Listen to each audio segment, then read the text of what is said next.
Shalom, puji Tuhan saudaraku, kita boleh menikmati hari yang baru ini semua karena kasih dan kemurahan Tuhan. Karena itu mari siapkan kehidupan saudara untuk beribadah kepada Tuhan. Kita awali persekutuan ini dengan pujian PKJ nomor 282 ayat 1 dan 4, Tuhan tolonglah bangunkan iman.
Saudaraku, sebelum kita membaca dan merenungkan firman, mari kita berdoa. Kami bersyukur kepadamu ya Tuhan, karena kami boleh menikmati hari yang baru ini.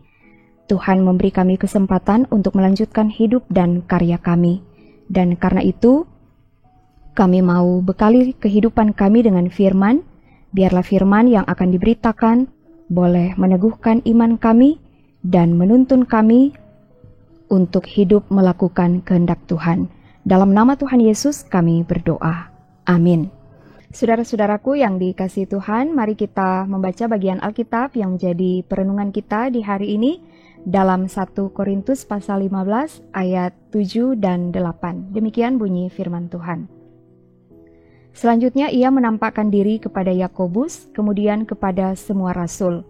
Dan yang paling akhir dari semuanya, ia menampakkan diri juga kepadaku, sama seperti kepada anak yang lahir sebelum waktunya.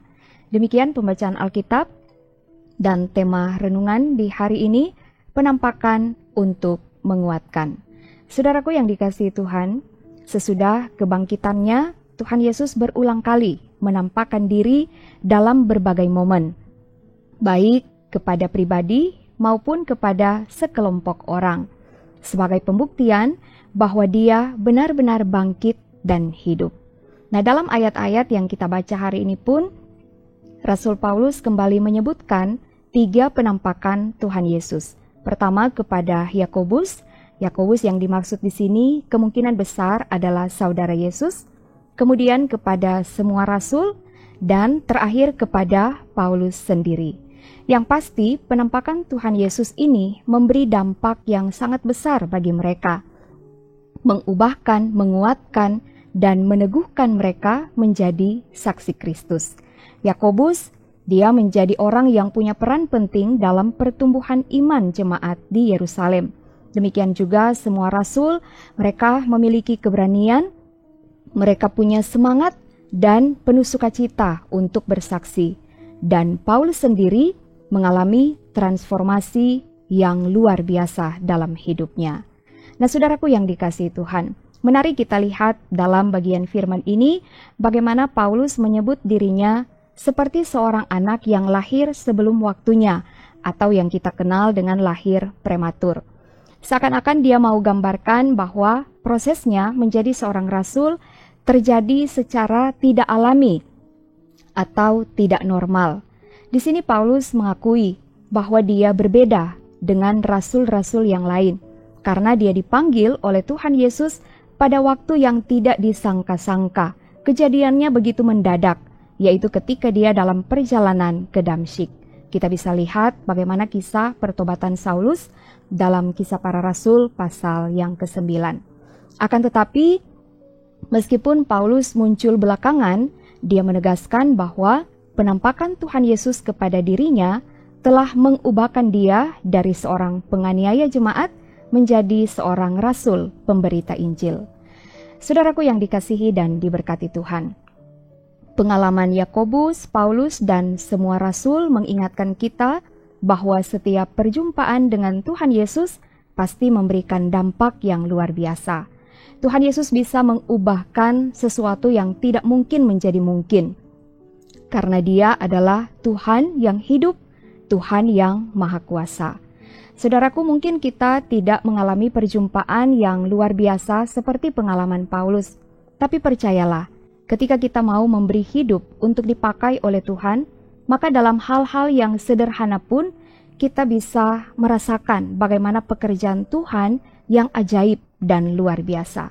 Karena itu, marilah hidup selalu dalam penyerahan yang sungguh kepada Tuhan Yesus, karena di dalam tangannya hidup kita dibentuk.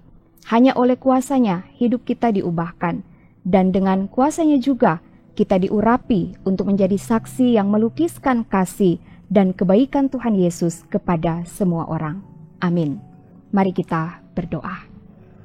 Terima kasih ya Tuhan untuk firman di hari ini. Biarlah firman ini akan terus meneguhkan iman kami untuk tetap percaya kepada Tuhan Yesus yang bangkit dan senantiasa menyerahkan hidup dalam tangan Tuhan, karena hanya di dalam tangan Tuhan kehidupan kami akan selalu diubahkan, hidup kami akan selalu dibentuk dan diperlengkapi untuk menjadi saksi di tengah dunia ini. Tolonglah kami semua supaya sungguh-sungguh dapat menjadi saksi Kristus dalam kehidupan kami, baik di tengah keluarga, jemaat, dan masyarakat. Terima kasih ya Tuhan, diberkati setiap pribadi dan keluarga yang telah mengambil bagian dalam renungan harian keluarga di hari ini.